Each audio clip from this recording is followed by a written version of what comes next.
Olá, bem-vindo ao Panorama. Acompanhe reportagens que foram destaque no seu jornal, o Telejornal da TVT.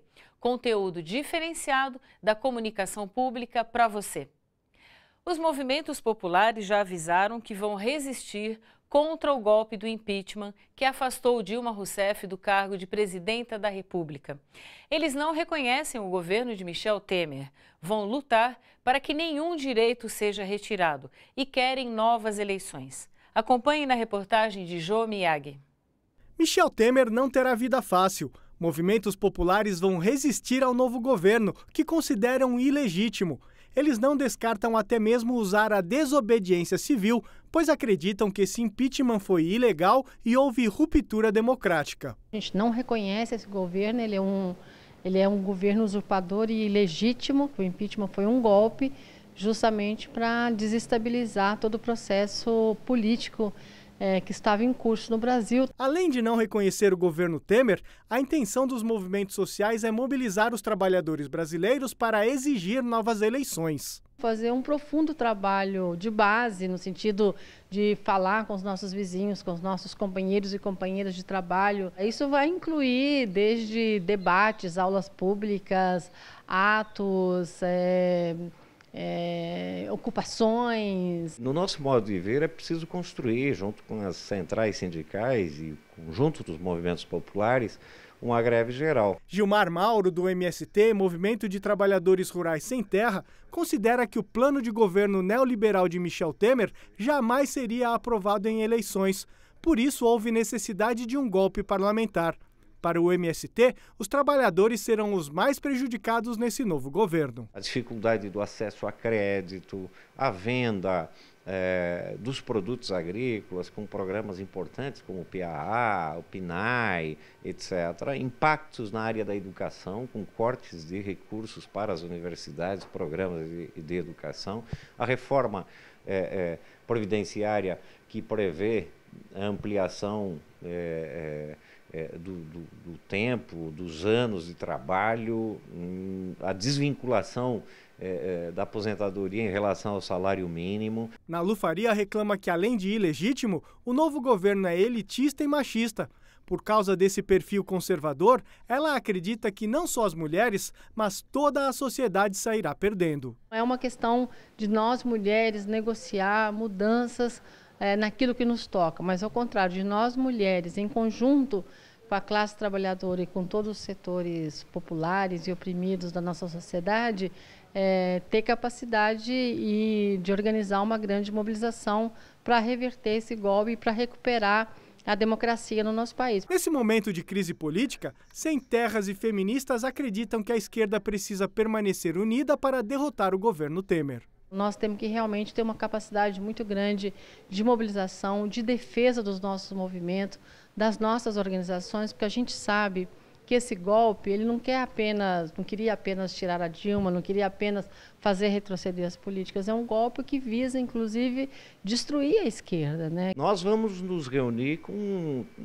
ambas as frentes, a Frente Brasil Popular e a Povo Sem Medo, para discutir o que fazermos conjuntamente. Aqui não se trata de uma opinião de um movimento ou de outro movimento. É preciso constituir um processo unitário que nos garanta um mínimo de unidade em torno de um programa, numa perspectiva de estabelecer um calendário de enfrentamento às medidas que o governo Temer possivelmente encaminhará ao Congresso, provocando um ajuste fiscal com consequências sociais gravíssimas.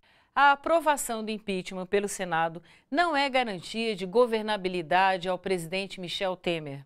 Essa é a avaliação do cientista político Aldo Fornazieri ao comentar as repercussões do afastamento da ex-presidenta Dilma Rousseff.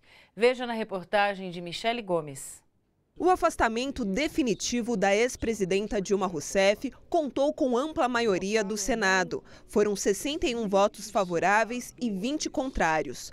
Para o cientista político Aldo Fornazieri, o placar favorável do impeachment não é garantia de que o presidente Michel Temer terá facilidade para governar com o Congresso Nacional. Tem o PSDB e o DEM que estão criticando algumas medidas do governo, né? Então tem que ver até que ponto o PSDB e o DEM vão ficar na base, porque eu acho que na medida em que se aproxima 2018, aumenta a tendência do PSDB e do DEM desembarcarem no governo. Me parece assim que um polo de poder vai se constituir em torno do PSDB e do DEM, e um outro polo de poder vai se constituir em torno de um possível candidato do PMDB à presidência da República em 2018. Aldo Fornazieri destaca que esse abalo na governabilidade de Temer ficou evidente quando boa parte da base governista, incluindo senadores do PMDB, decidiu manter os direitos políticos de Dilma Rousseff. O presidente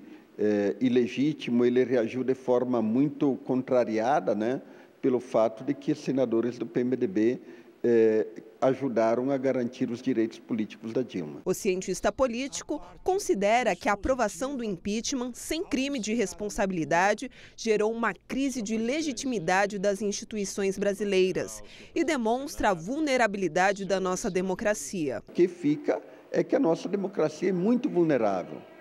Muito vulnerável porque ela sofreu um terrível golpe praticado por um grupo que, inclusive, é um grupo de corruptos. Você já ouviu falar sobre o Grito dos Excluídos?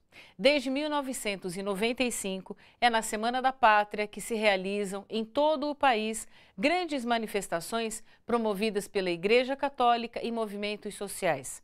Os atos, sempre no feriado de 7 de setembro, são chamados de Grito dos Excluídos e questionam qual o tipo de independência que o povo tem.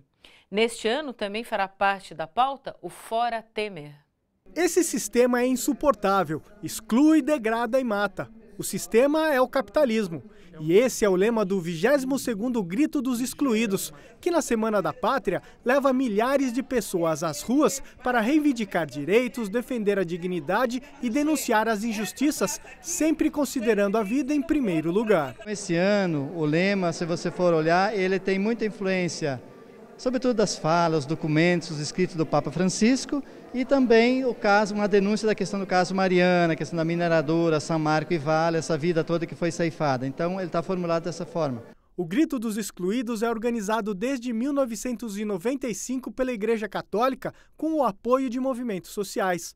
O lema deste ano foi inspirado nas palavras do Papa Francisco em encontro mundial com movimentos populares na Bolívia, onde defendeu mudanças no capitalismo. E ele resume dizendo que o grande desafio hoje é nós enfrentarmos um sistema que exclui e, por outro lado, exclui as pessoas e, por outro lado, degrada o meio ambiente. Para os organizadores do Grito dos Excluídos, o rompimento da barragem da Samarco em Mariana, Minas Gerais, é um exemplo da degradação gerada pelo capitalismo. Essa representante do MAB, Movimento de Atingidos por Barragens, não acredita que o sistema capitalista seja capaz de proteger o meio ambiente e melhorar a vida das pessoas. Nós estamos num sistema capitalista, imperialista, patriarcal, que está se apoderando dos bens naturais, do Estado e na exploração da força de trabalho dos trabalhadores. Nós diríamos que o que ocorreu em Mariana é uma contradição desse sistema capitalista que está tentando se recolocar, sair da crise de superprodução que está colocada hoje, manter os lucros dos acionistas e dos rentistas, explorando os trabalhadores, os bens naturais, sem um controle. O Grito dos Excluídos realizará manifestações e passeatas por todo o Brasil. Neste ano, os atos receberão o apoio de movimentos sociais que vão protestar contra o governo Temer, que ameaça os direitos sociais e trabalhistas já conquistados. O impeachment foi um golpe maquiado por uma farsa institucional. Foi um golpe parlamentar que veio com um programa claro de fazer o ajuste. O governo Michel Temer continua promovendo retrocessos e desmontes. Mal assumiu a presidência e já acabou com o Conselho Curador da Empresa Brasil de Comunicação por meio de uma medida provisória. De acordo com especialistas, o ataque à EBC prejudica diretamente a comunicação pública no país.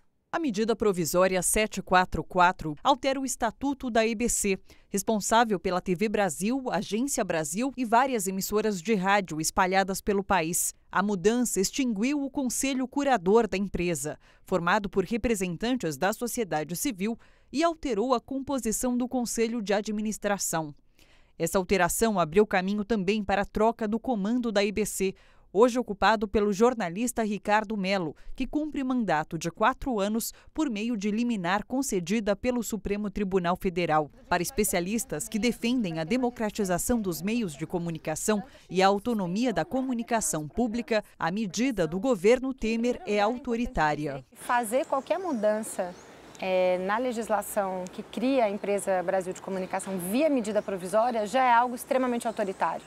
É óbvio que os governos e o parlamento têm toda a liberdade de alterar leis e de debater leis e de mudar leis. Mas quando você faz isso via medida provisória, você exclui qualquer possibilidade de debate sobre eventuais mudanças que a lei possa ter ou não. A Empresa Brasil de Comunicação foi criada em 2007 para ser alternativa às emissoras privadas e estatais, conforme determina a Constituição de 1988.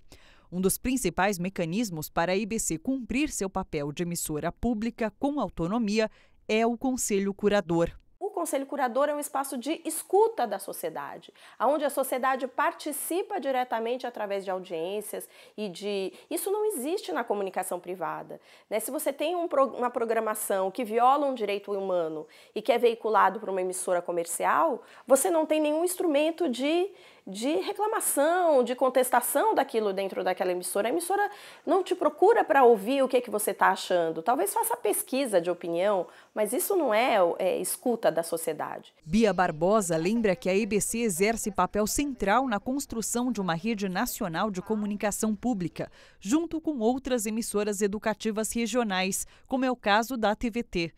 Mas as alterações no Estatuto da EBC vão comprometer fortemente a comunicação pública no país. Você tem uma grade de comunicação que é compartilhada hoje, você tem conteúdos que são trocados entre os veículos que estão vinculados à EBC e essas emissoras públicas e educativas nos outros estados. Tudo isso pode se perder se o conteúdo que os veículos da EBC passar a vincular for um conteúdo totalmente governamental, que não atende aos princípios da comunicação pública. A medida provisória que altera a estrutura da EBC foi assinada pelo presidente da Câmara, o deputado Rodrigo Maia, do DEM. O texto provocou outra polêmica.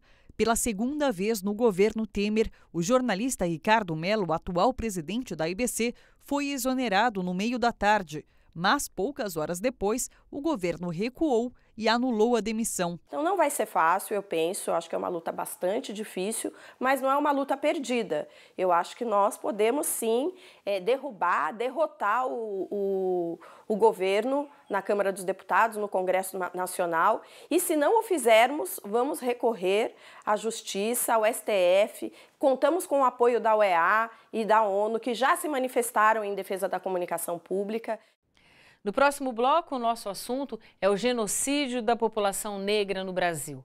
Dados mostram que os assassinatos de negros por armas de fogo cresceu, enquanto o de brancos diminuiu. O Panorama já volta.